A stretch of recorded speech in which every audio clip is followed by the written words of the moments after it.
base. Aqui está o sustentáculo da grandeza do Império Inglês.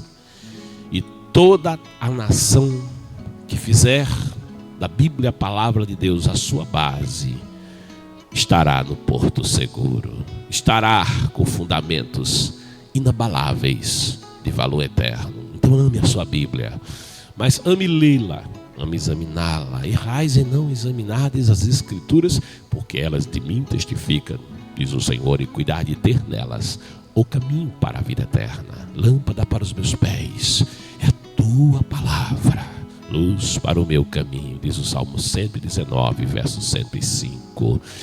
O Senhor disse: olha, nem só de pão viverá o homem, mas de toda palavra que sai da boca de Deus. Então ame a palavra, amém? Alimente o seu corpo, são 3 refeições principais. Então estabeleça também para a sua vida espiritual 3 refeições espirituais, 3 capítulos diários da Bíblia. E você, ao longo do ano, veja que na Bíblia nada é por acaso, até os capítulos vieram da presciência de Deus, porque nada nesse livro é por acaso, de modo que lendo 3, você lê toda em um ano. E vai ser um ano muito abençoado por Deus, amém? Estabeleça 3 momentos. E quando você for orar, aproveita, traz a memória, como disse o profeta Isaías, traz a memória a minha palavra. Não é a memória de Deus, é a tua. E você diz: Senhor, está escrito, aleluia, Senhor, está escrito na tua palavra. E até na tua conversa e no teu diálogo com Deus, a palavra de Deus, que é fiel e verdadeira, te fará ter êxito na tua vida de oração. Mas eu quero te convidar a palavra e sequenciando as reflexões que a gente vem fazendo aqui no Louvor e Palavra, nas oportunidades que temos tido. Hoje, Gênesis, capítulo de número 29. Amém? Tome comigo a Bíblia. Se você a tem em meio digital, é a palavra de Deus. Se você a tem em brochura, é a palavra de Deus. Não importa o formato, relevante é o conteúdo. E mais relevante ainda é se você examinar o conteúdo, é se você se debruça sobre o conteúdo, é se você se alimenta deste conteúdo. Amém? Diz a palavra, Gênesis capítulo de número 29. Faremos leitura breve. Acompanha conosco, eu vou ler aqui na versão King James atualizada. Diz assim a palavra: então Jacó se pôs a caminho e chegou à terra dos filhos do Oriente, a Mesopotâmia. Certo dia, observando ao redor, avistou um poço no campo e 3 rebanhos de ovelhas deitadas por perto. Era nesse poço, tapado com uma grande pedra, que se costumava dar de beber aos rebanhos.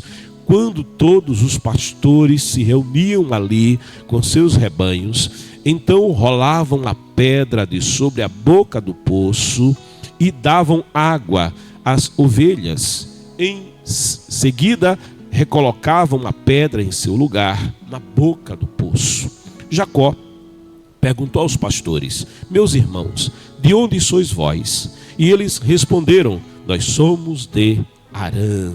E prosseguiu indagando: conheceis a Labão, filho de Naor?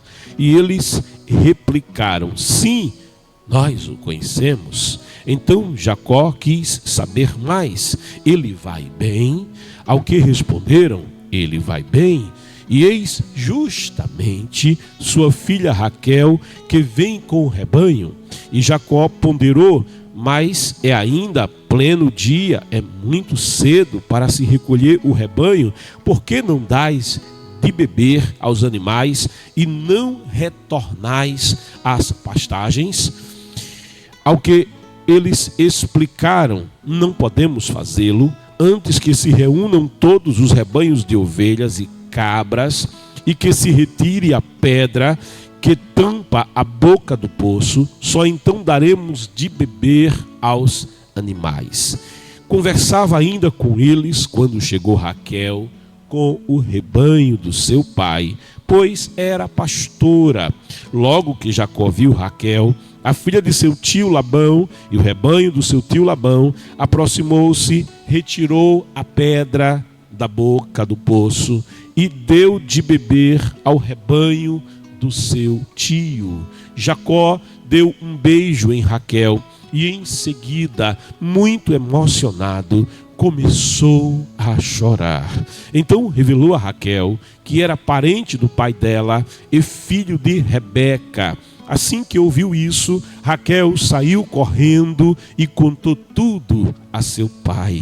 Ouvindo que se tratava de Jacó, filho de sua irmã, Labão correu ao seu encontro, apertou-o em seu braço, cobriu-o de beijos e o conduziu para casa. Então Jacó lhe contou toda essa história. Ao final, Labão lhe disse: sim, tu verdadeiramente és de meus ossos e de minha carne. E Jacó ficou com ele um mês inteiro. Então Labão propôs a Jacó: por seres meu parente, irás me servir de graça? De forma alguma, dize-me qual deve ser teu salário. Ora, Labão tinha 2 filhas. A mais velha se chamava Lia e o nome da mais jovem era Raquel. Os olhos de Lia eram meigos, mas sem brilho. Raquel, entretanto, tinha um belo porte e lindo rosto. Como Jacó estava apaixonado por Raquel, logo respondeu: trabalharei 7 anos para o Senhor, a fim de poder me casar com Raquel, tua filha mais nova. Ao que Labão redarguiu: melhor será concedê-la a ti do que a um estranho. Fica, portanto, comigo. Jacó serviu então por amor a Raquel durante 7 anos, mas que lhe pareceram como poucos dias, de tal modo ele a amava.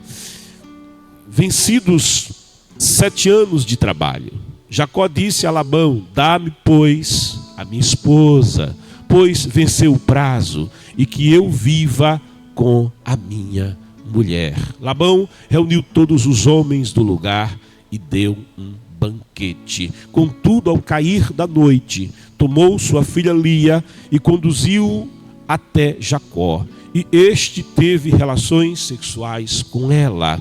E Labão também entregou sua serva Zilpa, a sua filha Lia, para que se dedicasse ao serviço dela. Chegou a manhã, e eis que Jacó percebe que havia dormido com Lia. Por isso saiu correndo e reclamou com Labão: que foi isso que me fizeste? Não foi por amor a Raquel que eu servi em tua casa? Por que me enganaste? Labão ponderou: ora, não é tradição em nossa região casar-se a filha mais nova antes da filha mais velha. Todavia, termina esta semana de núpcias e te darei também minha outra filha como prêmio por todo o trabalho que farás em minha casa durante outros 7 anos. E Jacó concluiu a semana de núpcias com Lia, e Labão lhe concedeu esposar sua filha Raquel. E Labão também entregou sua serva Bila, a sua filha Raquel, para que se dedicasse ao serviço dela. Então Jacó se reuniu conjugalmente a Raquel e a amou de todo o coração, muito mais do que a Lia. Ele serviu na casa de seu tio ainda outros 7 anos. O Senhor percebeu que Lia não era amada por Jacó, e ele a tornou fecunda, enquanto Raquel permanecia estéril. Lia concebeu e deu à luz um filho que chamou de Ruben, pois, exclamou ela, Yahvé contemplou a minha aflição. Agora meu marido haverá de me amar. Lia engravidou de novo, e assim que deu à luz outro menino, exultou, porque o Senhor observou que sou desprezada, deu-me mais este filho, pelo que o chamou de Simeão. Concebeu ainda outra vez e deu à luz um filho e declarou: agora finalmente meu marido me dará toda a atenção, porquanto já lhe dei 3 filhos. Por esse motivo lhe deu o nome de Levi. Lia ficou grávida ainda mais uma vez e teve outro menino. A este deu o nome de Judá. Desta vez louvarei o Senhor. Depois disso não teve mais filhos. Glória a Deus. Queridos amados, aqui nós chegamos à altura do capítulo 29. Depois de Jacó haver negociado o direito de primogenitura com seu irmão gêmeo Esaú, depois de Jacó haver enganado o seu pai e, passando-se por Esaú, ter ele recebido a bênção que seu pai pretendia impetrar sobre o seu filho primogênito, em virtude do engano, porque com engano não se constrói. Jacó agora é alvo da ira e da revolta de seu irmão Esaú e ameaçado de morte.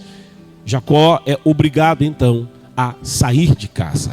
E ele que queria tanto ter o dobro da herança, ele que queria tanto a ser o líder do clã, ele que queria tanto o seu representante legal do clã quando chegasse a hora, ele que queria tanto suceder a liderança de Isaque sobre o clã, ele agora ver-se sem nada, a não ser com a roupa do corpo, a não ser um cajado na mão, a não ser um pouco de azeite na bolsa, e agora ele precisa viajar cerca de 70 dias caminhando a pé em direção ao território de Arã, em direção à Babilônia, em direção à Mesopotâmia, terra que ficava e que fica ainda hoje entre os perenes rios Tigre e Eufrates. E ali ele vai à casa do irmão de sua irmã para ali ficar por um tempo que deveria ser breve, um tempo em que o seu irmão logo esqueceria o ocorrido, um tempo em que não haveria mais risco para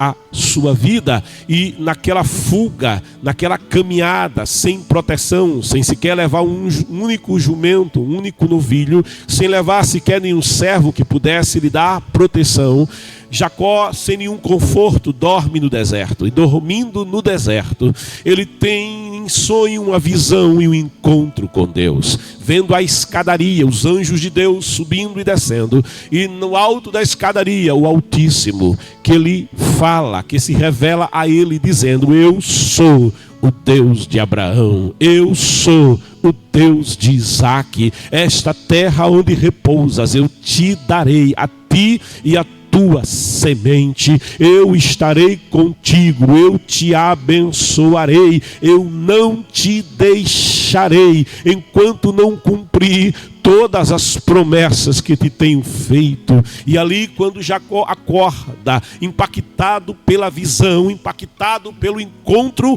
pessoal que ele tem com Deus do seu avô, pessoal com Deus do seu pai, mas que ainda não era em verdade o seu Deus, porquanto ele não tinha tido uma experiência com Deus. Ele, como Jó, conhecia Deus de ouvir falar, mas nunca teve um encontro com ele. Ele nunca teve uma aproximação com ele. Ele nunca ouviu-lhe a voz. Ele nunca sentiu a sua real presença. Esse encontro vai mudar a vida de Jacó. Esse encontro começa impactando a vida de Jacó, e ali reconhecendo que Deus havia estado naquele lugar, provavelmente território de Moriá. Ele levanta ali uma pedra, ele derrama o azeite que tem consigo, e ainda que aquela pedra pudesse simbolizar o próprio Jacó, a dureza do seu coração, a dureza do seu entendimento, a sua estrutura, o seu caráter, a sua indiferença com as coisas corretas, ainda que aquela pedra ela simbolizasse Jacó na sua situação espiritual, ele agora derrama azeite sobre aquela pedra. Azeite é um envolvimento do Espírito de Deus com o homem. O azeite é símbolo do Espírito, e quando o Espírito de Deus ele envolve-se com o homem, quando o Espírito de Deus vem sobre o homem, a estrutura estrutura é alterada, a estrutura vai sendo mudada, não pela própria estrutura, mas pelo envolver do Espírito de Deus na estrutura do homem caído, o homem tomado do pó da terra, mas na queda, ele tem um coração de pedra, ele adquire um coração duro, o pecado endurece o seu coração, mas o Senhor tem uma promessa para o homem, Deus que não desiste do homem, ele diz: eu vou tirar o coração de pedra e eu vou colocar um novo coração, um coração de carne, um coração sensível, um coração obediente. Isso é o agir do Espírito de Deus na vida do homem. Jacó está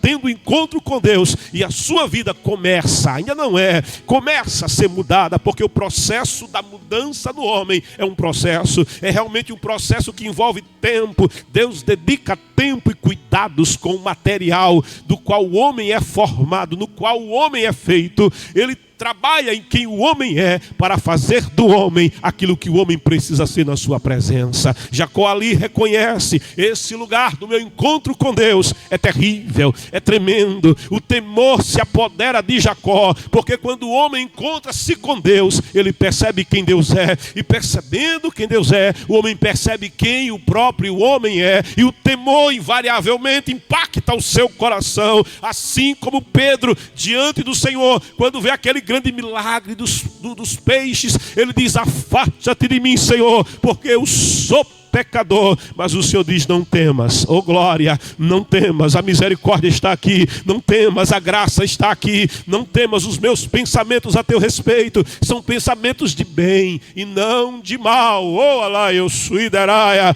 Reba, eu tenho sonhos a teu respeito, Jacó. Rabia, eu vim para te abençoar, Jacó. Eu vim para te resgatar, Jacó. Eu vim para transformar o teu coração, a tua vida, Jacó. Eu tenho para você um futuro e uma esperança. Eu estarei contigo, eu andarei contigo, eu te abençoarei. Ali Jacó faz um pacto, faz uma aliança com Deus e chama aquele lugar de Bet-El, a casa de Deus, o lugar da morada do Altíssimo, lugar onde ele tem um encontro com Deus. Ele disse: sobre esta pedra aqui será edificada uma casa. Ele aponta para o futuro, ele aponta para um dia em que um templo seria edificado naquele lugar, um lugar de adoração ao Todo-Poderoso, um lugar que seria cheio da glória de Deus, um lugar que tempos depois ainda teria no segundo momento a visitação do próprio Senhor. O verbo que se fez carne, aquele que aparece a Jacó em visão, também vai andar naquele território em carne e vai dizer: eu sou o caminho, eu sou a verdade, eu sou a vida, ninguém vai ao Pai senão por mim. Eu sou a porta das ovelhas, aquele que entrar por mim entrará e será salvo, entrará e vai encontrar salvação e vida. Jesus é esta porta. Quando Jacó tem este encontro com o Senhor, ele faz com o Senhor uma aliança, e o seu alvo é chegar na casa de Labão, o seu alvo é chegar lá naquele território fugido que estava do seu irmão. Mas ele agora não está mais só, ele agora está vivendo um outro momento. Ainda que fugido, ele não está mais sozinho, mas ele tem uma promessa. Sabe, ele não tem bens, ele não tem o pai, ele não tem a mãe, ele não tem recursos. O que ele tem é um cajado, ainda que não tenha rebanho. Sabe, ter um cajado sem ter rebanho parece uma contradição, mas ele pelo menos tem um cajado, e aquele cajado principia uma promessa.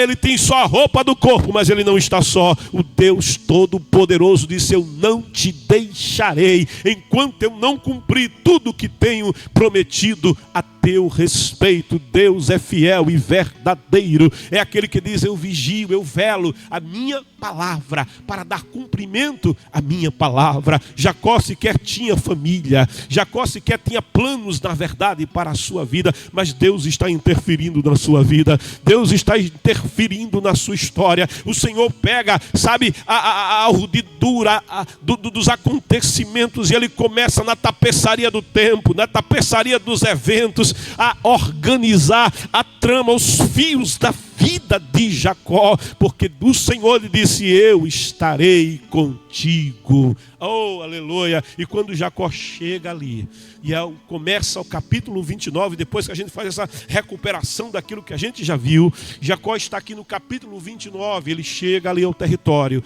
ali onde residia, onde vivia o seu tio Labão, a terra dos filhos do Oriente, a terra entre rios, a Mesopotâmia.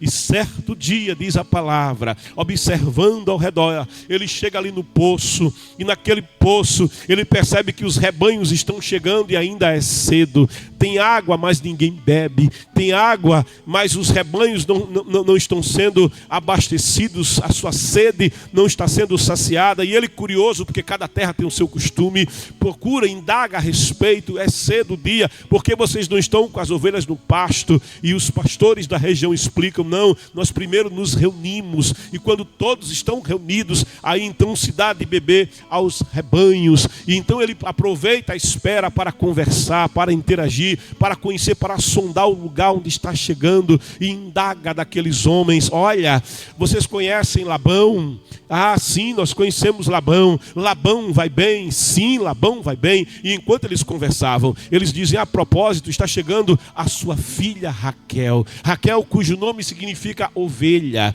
E Raquel tomava conta das ovelhas. E ele observa Raquel. E eu faço aqui uma conjectura, que quando o seu olhar cruza com o olhar de Raquel, e as mulheres no Oriente, elas não costumavam expor o rosto, não, mas o rosto ficava oculto em véu, apenas os olhos se expressavam. E as mulheres no Oriente, elas parecem que falam com os olhos. Eu tenho a impressão que quando Jacó olha para Raquel, os olhos de Raquel falaram com Jacó. Ela percebeu que havia ali um moço diferente. Ela percebeu que havia um moço que falava com sotaque diferente. Ela percebeu que havia um moço que se diferenciava dos demais. Ela percebeu a sua educação. Ela percebeu os seus modos. E eu tenho impressão, eu faço uma conjectura, que o seu coração, sabe, ele deu uma aquecida, assim como o coração de Jacó deu uma aquecida. Eu penso que ela enrubesceu o rosto, mas o véu não deixou transparecer. Mas quando ele coloca os olhos naquela moça, o seu coração é impactado, sabe? Porque o amor é assim, Kennedy, é no olhar. Já amou, Kennedy? Já se apaixonou, Kennedy? Ô, olha para mim, Kennedy. Já se apaixonou? Kennedy está olhando de lado assim: não é comigo esse negócio. Ô, glória, aleluia. Mas é assim, é no olhar. O amor começa com o primeiro olhar. E o coração de Jacó ficou derretido ali. Ele fica tão empolgado com aquele encontro, que, sabe, tem uma roda assim em cima do poço. Ele remove a roda, ele vai arrumar força, sozinho ele já remove a roda. Ele começa a dar água para as ovelhas, e a Raquelzinha fica só olhando assim, sem entender muita coisa. E depois que ele cuida de todos aqueles rebanhos, ele se aproxima dela, e diz a palavra, ele revela quem ele é, que ele era seu parente, que ele era irmão da sua tia, e estava ali para estar com a sua família, e chora. E diz a palavra, ele chora. Oh, glória, a saudade. Jacó está vivendo, também está vivenciando uma colheita que ele fez, uma semeadura que ele fez. Aquilo que o homem semeia, colhe. Ele agora colhe saudade de casa. Ele colhe saudade do abraço da mãe. Ele colhe saudade do abraço do pai. Tem alguém que diz assim: olha, sempre aproveita, sempre volta para casa, aproveita. Sempre que você possa, sempre que você pode, aproveita e volta para casa. E eu fiquei curioso com essa expressão. Mas o que significa isso? Aproveitar que você pode voltar para casa. O que significa poder voltar para casa? E a explicação que foi dada foi impactante para mim, porque aquela pessoa disse: olha, é que a casa não é apenas o lugar. A igreja, olha para a igreja aqui, a igreja não é apenas o lugar. Aleluia. Esse lugar ao longo do tempo mudou. Esse lugar ao longo do tempo foi sendo embelezado, foi sendo aperfeiçoado. Mas a igreja não é só o lugar. A igreja são as pessoas que ocupam o lugar. A igreja é o pastor Arnóbio que senta aqui. A igreja é o pastor Calheiros que senta por aqui. O pastor Genival Bento que está por aqui. A igreja é o pastor Hernandes que também está ali. A igreja é o companheiro Jadiel. A igreja é o companheiro Rubenê. A igreja é o Kennedy. A igreja são as irmãs, são os irmãos, são as pessoas. E o que dá sentido atual lugar é poder voltar para ele enquanto as pessoas estão no lugar. Sabe, Jacó não pode voltar para casa. Esse é o problema de Jacó. E a grande verdade é que vai passar o tempo, vai passar uma década, vai passar outra década sem que ele volte para casa. E quando ele voltar para casa, a casa não será a mesma. Quando ele voltar para casa, sua mãe não estará lá para abraçá-lo. Ele está chorando, há uma amargura no seu coração. Ele semeou essa amargura e ele está colhendo agora esse amargor, esse azedume na alma, sabe? Mas a vida de Jacó começa a mudar aqui, porque o Senhor, ele está agora envolvido com Jacó, porque o Senhor disse: eu não te deixarei, eu me revelei a você. Sabe, Deus é especialista em pegar a nossa vida fracassada, Deus é especialista em pegar a nossa vida cheia de erros, mas ele coloca na mão. O pastor Arnaldo diz que pau que nasce torto só morre torto se não passar pela carpintaria do meigo nazareno da Galileia. Isso é uma palavra de pastor Arnóbio. Ele pega o pau que nasceu torto e coloca na carpintaria, e o que é torto vai desentortar, o erro vai sair e o conserto vai chegar, o coração de pedra vai ser mudado e um coração novo vai ser colocado no lugar.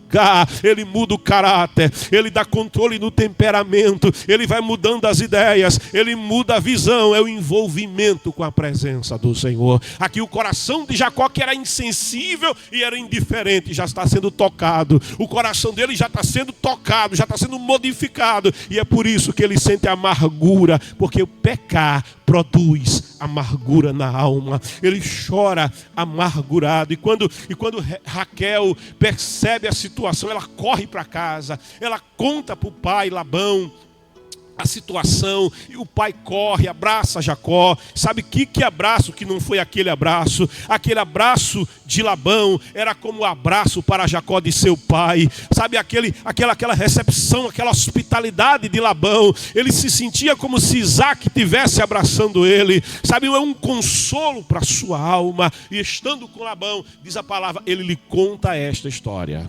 Ele narra para Labão o que aconteceu. Ele conta para Labão a tragédia pela qual ele passou. E agora Labão que diz: você vai ficar comigo, vai trabalhar para mim, não vai ter salário. Olha, me diz o teu salário. Labão tinha 2 filhas. Ele tinha a sua filha Lia, ou na pronúncia em língua original, Leá. Ele tinha Leá e ele tinha Raquel. Leá é aquela cujo nome nos dá a ideia de cansaço. Leá. Parece que quando Leá nasceu, a mãe de Leá fez muito esforço, sabe, muito esforço. A mulher no parto natural, ela faz um esforço tremendo, não é? Começa, dói, tem contração, é uma coisa, ai, e dói, ai, meu Deus, que bom, que maravilha que eu nasci homem, aleluia, que não tem que passar por esse negócio. Mas sabe, ela, aquele esforço, eu penso que a mãe dela já é exaurida quando a menina finalmente chora e nasce, e ela estava exaurida e faz, e isso vai dar nome a essa moça, sabe, significa cansaço, exaurida. E diz a palavra que ela era a primogênita, e sendo a primogênita, aquela moça não tinha casado ainda. Diz a palavra que os seus olhos eram meigos, mas eram sem vida, eram meigos, mas não tinham expressão, sabe? E imagina uma mulher com o rosto envolto e cujos olhos não falam, os olhos não brilham, os olhos não, sabe? Leá parece que absorveu a ideia de que ela era cansada. Parece que o que a mãe dela viveu no parto, aquilo que Leá viveu e passou lá no parto, sabe, é um papel que a mãe lhe deu, um nome que a mãe lhe deu, e Leá parece que absorve esse papel. Ela absorve uma história que não tinha que ser a sua história, porque quem cansou no parto foi a sua mãe, e se a sua mãe cansou no parto, não quer dizer que ela vai cansar, sabe, se a sua mãe se exauriu no parto, não quer dizer que ela tem que viver uma vida exaurida, mas me parece que Leá absorve isso na alma, e não há brilho nos seus olhos, não há expressão nos seus olhos. O tempo de casar tinha chegado, tinha passado o tempo de Leá casar, mas Leá não casou, enquanto que Raquel está ali também em idade de casamento, sabe, cheia de vida. A palavra diz que o seu rosto era belo, a sua expressão era uma expressão cheia de vida, havia um carisma na Raquelzinha, na ovelhinha de Labão. Então Jacó, que já estava, apaixonado por Raquel. Ele diz, olha, 7 anos, 7 fala de plenitude, é um tempo de plenitude na Bíblia.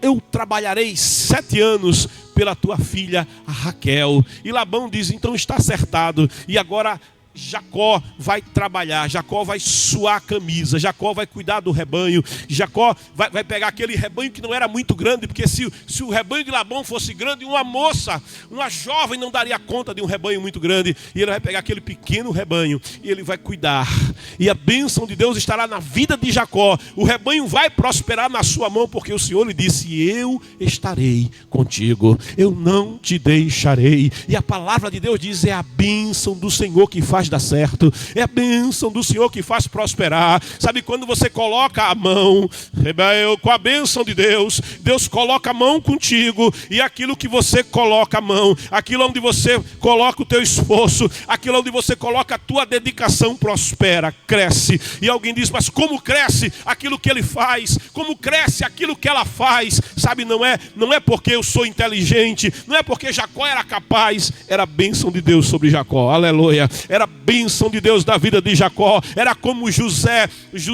é levado prisioneiro, mas quando ele é comprado como escravo, o seu Senhor vê a sua casa prosperar, o seu Senhor vê a sua atividade comercial, a sua atividade agrícola, a sua atividade pastoril crescer, prosperar. E dizia, é por causa desse moço. Mas não era só por causa de José, era a bênção de Deus na vida de José. Quando mais tarde José vai para a prisão, alguém podia dizer, agora acabou, agora ele vai ser esquecido. Vai não, porque a bênção do Senhor não é o lugar, é a bênção. Lá no cárcere as coisas são impactadas porque José está lá. Não, porque a bênção de Deus está com José. E aonde está aquele que é abençoado, o lugar é impactado, o lugar é movido. Recebe aí a bênção do Senhor no lugar onde você está. Recebe no teu trabalho, recebe na tua casa, recebe nos teus empreendimentos, recebe nos teus estudos, aonde você coloca o pé, diz a palavra, aonde colocar a mão, a bênção do Senhor estará contigo. A bênção do Senhor vai fazer a diferença. Ainda hoje, Israel, os judeus, descendência de Jacó, são os maiores ganhadores dos prêmios Nobel do mundo, em várias áreas do conhecimento, em várias áreas do desenvolvimento humano. Está a participação da descendência de Jacó, dizendo da bênção de Deus sobre a vida do seu povo. Querido, querida, tudo prospera com Jacó. E agora chega o tempo do seu casamento. Ele trabalhou, ele semeou e semeou de forma correta. E ele agora quer colher.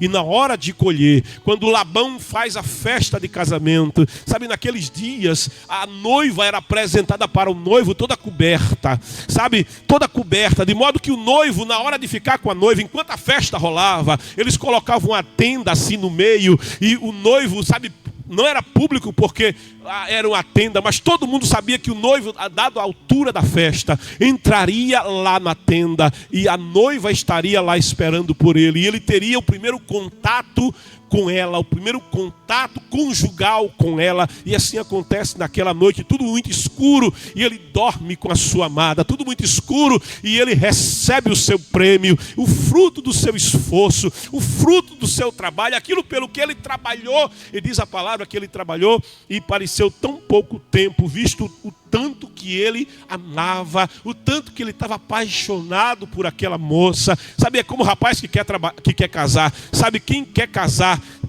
jovem que tem a perspectiva do casamento, jovem que tem a perspectiva de constituir uma família, o jeito dele estudar é diferente, o jeito dele se envolver com a vida é diferente. Por quê? Porque ele tem um propósito, ele tem uma perspectiva. E quem tem perspectiva, quem tem alvo, sabe, se direciona na vida de maneira diferente. Se é estudante, vai estudar com dedicação. Se é estudante, estuda com um propósito. Por que você estuda? É porque eu quero ser alguém. Por que você estuda? Porque eu quero ter um diploma? Não, é porque eu quero ser alguém capaz, eu quero me diferenciar naquilo que eu estou fazendo. Então faz com amor, faz com dedicação, faz o teu esforço, e Deus coloca a bênção, e Deus coloca a bênção, e Deus coloca a bênção, e você constrói um futuro e uma carreira, porque você tem um propósito, você tem que ter um alvo, e este alvo te tira daquela geração chamada a geração neném, nem trabalha, nem estuda, nem nada. Oh, glória a Deus, aí não tem futuro. futuro. É preciso você olhar e dizer: eu tenho um futuro, eu tenho um propósito. Eu olho para os meus filhos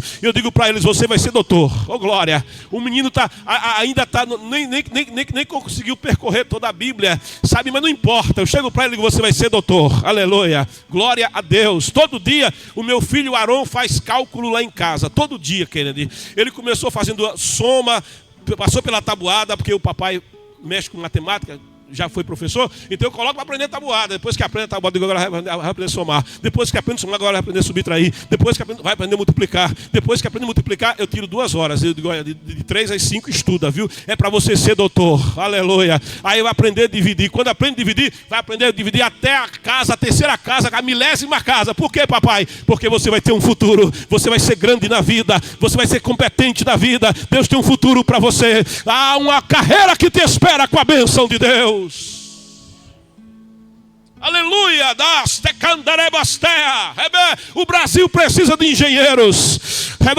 Diga: eu sou esse engenheiro. O Brasil precisa de homens competentes, homens e mulheres de Deus capazes. Diga: eu vou ser, porque além de ter a bênção, além de ter o Espírito de Deus, eu vou me dedicar aos meus estudos, eu vou me dedicar ao que eu estou fazendo, e Deus vai te abençoar, e tu serás uma bênção. É dito que Moisés, ele dominava toda a ciência do Egito, todo o saber do Egito. Ele se formou na faculdade do Egito. É dito que Paulo aprendeu aos pés do grande Gamaliel. E eles foram instrumentos na mão de Deus. Olha, que ele descreve aí, ó: faz a tua parte, que Deus vai fazer a dele. Coloca aí, Kennedy: faz a tua parte, Deus vai fazer a parte dele. Te dedica e Deus vai te abençoar. O único lugar, meu querido, que sucesso vem antes de trabalho é no dicionário. No dicionário. Na vida real, você primeiro trabalha e colhe. Quando Jacó vai ver a colheita dele de manhã, os olhos não eram o mesmo. Aquele brilho que ele esperava encontrar nos olhos da sua noiva não estavam lá. E ele percebeu: eu fui enganado. Essa não é Raquel, essa é Leá. E Leá estava lá porque ela tinha que obedecer o pai dela. Leá estava lá porque, coitada, tinha que obedecer às ordens que o pai tinha lhe dado. Ela estava lá. Ela estava no engano, mas ela não era parte do engano. Ela não se envolveu com o engano como a sua tia se envolveu na hora de enganar a Isaac. E o Jacó que enganou, agora está sendo enganado. Porque semeadura tem colheita. Aquilo que o homem semear, isso ele vai colher. E quando ele se volta para o seu tio diz: ó, meu filho, aqui na terra é o seguinte: primeiro casa a mais velha, primeiro a primogênita, depois o caçula. E Jacó, aquele que lutou pela primogenitura, aquele que queria tanto a primogenitura, está recebendo a primogenitura. Receba, aleluia, porque semeadura tem colheita. E ele está tendo que colher agora. Ele está tendo que engolir os princípios da primogenitura que ele não respeitou, na verdade. E agora ele recebe a Leá, a cansada. Mas aí Labão diz para ele: não, mas eu vou te dar Raquel daqui a uma semana, mas pelos mais 7 anos que tu vai trabalhar para mim. E Jacó agora vai ter que trabalhar 14 anos. Estará com as suas esposas. Estará vivendo com as suas esposas. Mas estará também vivendo em uma vida de conflitos dentro de casa. Porque são 2 irmãs vivendo juntas. Mais tarde a lei mosaica vai proibir que um homem case com 2 irmãs. Porque isso traz conflitos. Sabe, uma casa dividida, ela não tem força. Uma casa dividida, ela não tem prosperidade. Uma casa dividida, ela passa por lutas. E a Bíblia vai mostrando que se Deus quisesse o homem com 2 mulheres, que ele tinha feito 2 Evas, Eva 1 e Eva 2. Ele fez uma Eva só. Oh glória. Porque o inventor da família é Deus. E não adianta o homem querer mudar aquilo que Deus fez com perfeição. Sabe? Aleluia. É preciso ser marido de uma só mulher. O presbítero diz a palavra. Queridos amados. E agora a Bíblia diz que o coração de Jacó era voltado para Raquel. Enquanto que a Leá, a cansada, ela não era amada da mesma maneira. Sabe, lembra da casa de Jacó, em que a Raquel ou melhor, em que a Rebeca preferia o Jacó e o Isaac preferia o Esaú na casa do Jacó. Se Jacó se ressentia desse processo, do pai preferir o irmão, agora Jacó vai vivenciar esse mesmo trauma. Sabe? Aquilo que os seus pais vivenciaram lá atrás, ele aceita, assim como Leá aceitou o cansaço da mãe, ele está aceitando agora a casa dividida do seu pai, a experiência do seu pai. Ele está absorvendo da casa do seu pai um erro que ele não precisava absorver, que é ter um coração dividido, que é amar uma enquanto não tem o mesmo amor pela outra. Ele está vivendo o mesmo drama, a mesma coisa. Aleluia. Tem famílias que vivenciam traumas, que passam de pai para filho, histórias que passam de pai para filho. Meu pai não fez a universidade, então eu também não vou fazer. Sabe, a minha família, minha mãe, viveu tal situação, então eu também tenho que viver tal situação. A minha família tinha ódio pelaquela outra família, então também vou ter ódio por...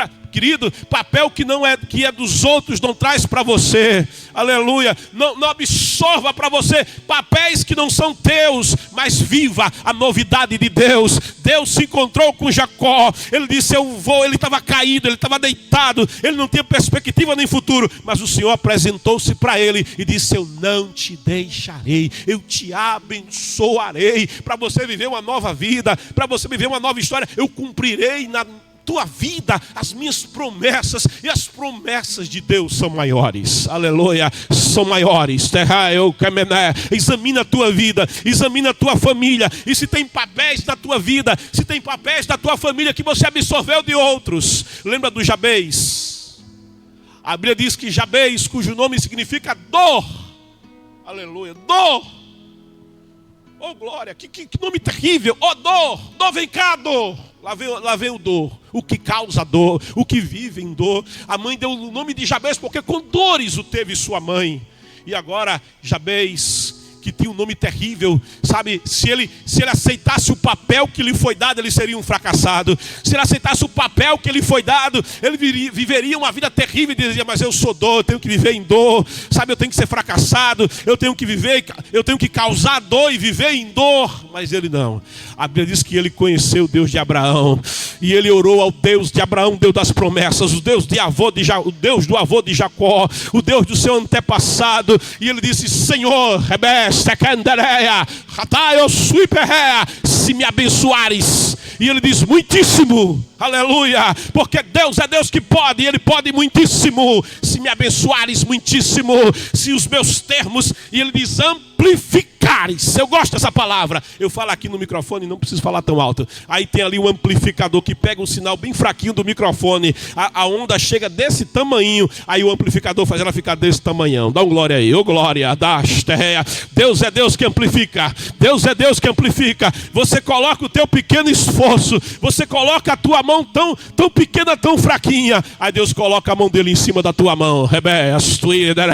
Pode ser a montanha, vai remover. Não é a tua força, é a força do Senhor contigo. É Deus que amplifica. Se amplificares os meus termos, se a tua mão for comigo. Isaías 59 diz: a mão do Senhor está estendida para operar, a mão do Senhor está estendida para dar vitória. Recebe a palavra. A mão do Senhor está estendida, segura nessa mão. A mão do Senhor está estendida, você não vai afundar. A mão do Senhor está estendida, segura na mão de Deus e vai. Meus termos amplificares, e do mal, olha a dor aí, ó, e do mal eu não for aflito como pensou a minha mãe, e da dor eu não for aflito como pensou a minha mãe, tu serás o meu Deus. E a Bíblia diz, e o Senhor, olha Deus entrando na história, deixa Deus entrar na história, fala com Deus que Ele vai entrar na história agora. Clama-me, responder-te-ei. Se coloque diante do Senhor, Ele vai intervir na tua história. Ah, porque meu pai foi alcoólatra, eu também sou viciado em álcool. Ah, porque minha mãe fumava, eu também sou viciado no fumo. Coloca Deus na tua história. Coloca Deus na tua história. Papel que não é teu não serve para você. A armadura de Saul é para Saul. Davi trabalha e batalha com as armaduras de Deus, com a capacidade de Deus, com o envolvimento com o Espírito de Deus, em nome do Senhor. Papéis que não são teus, não vive esses papéis, mas absorve da parte do Senhor aquilo que Deus sonhou para a tua vida. E do mal eu não vou afligido. E Deus diz a palavra, e Deus interferiu na história de Jabez, e Deus lhe concedeu. Que coisa maravilhosa. E Deus lhe concedeu o que ele tinha pedido. E diz a palavra em oração. Fala com Deus. Fala para Deus. Sebasteia. Conta para Deus. Sebasteia. Fala para o Todo-Poderoso. Ele vai intervir na tua história. Jacó vivia esse drama. E a Léa, a desprezada, a cansada, Deus olha para ela. Você pode estar sem força nessa manhã. Você pode estar se sentindo fraco nessa manhã. Mas espera no Senhor. Léa aprendeu a esperar no Senhor. E aqueles que esperam no Senhor renovarão as suas forças. Léa vai ter forças que vêm de Deus. E Deus vai abençoar Léa. Enquanto que Raquel não tinha filhos, Deus abençoa Léa. E vem o primeiro filho. E quando ela vê aquele menino, ela faz como faria um judeu. Alegria. B é menino. B é um filho. Rubem, oh glória. Ela bota o nome do menino de Rubem. Aleluia. E ela diz Rubem, porque o Senhor, Ele vê a minha aflição. Oh glória. Deus me dá alegria. Recebe a alegria de Deus aí. O Deus que vê a tua aflição nessa manhã está falando contigo. É a Suidarai. Ela tem um segundo menino, dá um glória. Porque bênção de Deus é assim, vem multiplicada. Ela tem um segundo filho, ela chama de Simeão. E ela diz, o Senhor notou. Eita, Deus está te vendo. Oh glória, o Senhor manda dizer, eu estou te vendo, estou te notando aí, né? Você está ouvindo louvor e palavra, eu estou te vendo, da rasta, eu noto a tua dor, eu percebo a tua situação. O Senhor notou que sou desprezada. O mundo pode lhe desprezar, mas Deus te ama. Oh glória, sente o amor de Deus. E ela tem um terceiro filho, que bênção.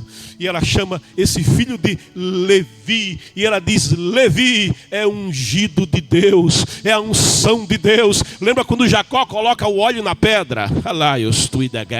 Ela está dizendo assim, o Espírito de Deus está envolvido com a minha vida. O Espírito de Deus está envolvido com a minha história. Deus está mudando o cansaço de Léa. Deus está mudando a história de Léa.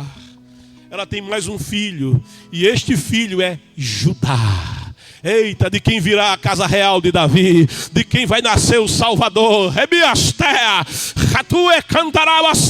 Deus pega aquilo que não tem força e ali coloca a sua glória. Paulo vai dizer, porque eu ficarei feliz com as minhas fraquezas, eu ficarei feliz em meio às minhas vicissitudes, porque quando penso que eu sou fraco, então eu sou forte, porque o seu poder se aperfeiçoa na fraqueza. Léa era fraca, Léa era cansada, mas Deus vai colocar em Léa a sua promessa. Há uma promessa que Deus suscita na tua vida aqui nessa manhã. Há uma promessa que Deus suscita na tua história nesta manhã. E Judá significa louvado seja Deus. Abre tua boca onde você está. Oh glória, abre tua boca e adora. Diga, louvado seja Deus.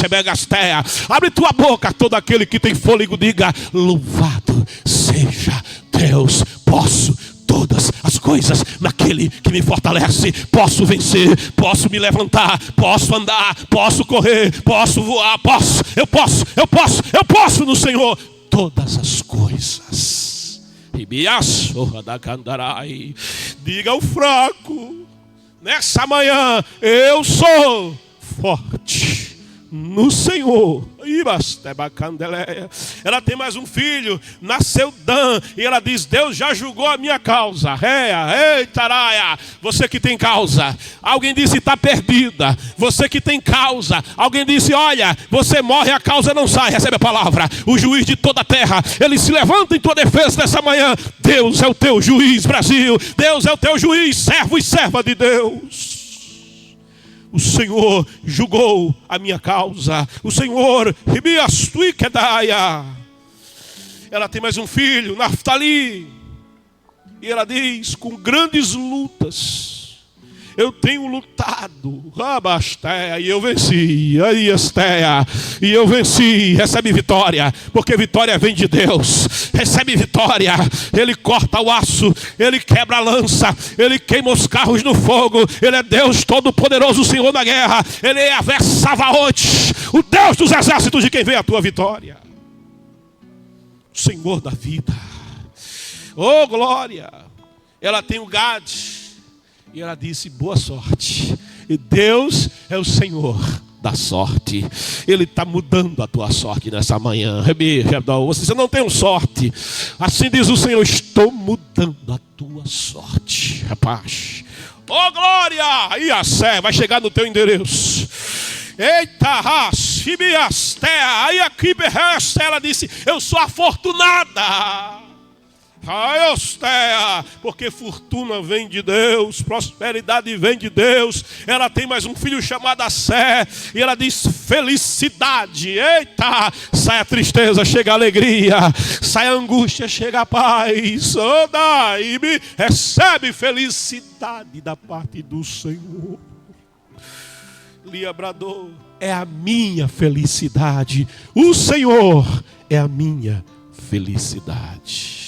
Oh, glória a Deus. Oh, glória a Jesus. Eu quero te fazer um convite agora.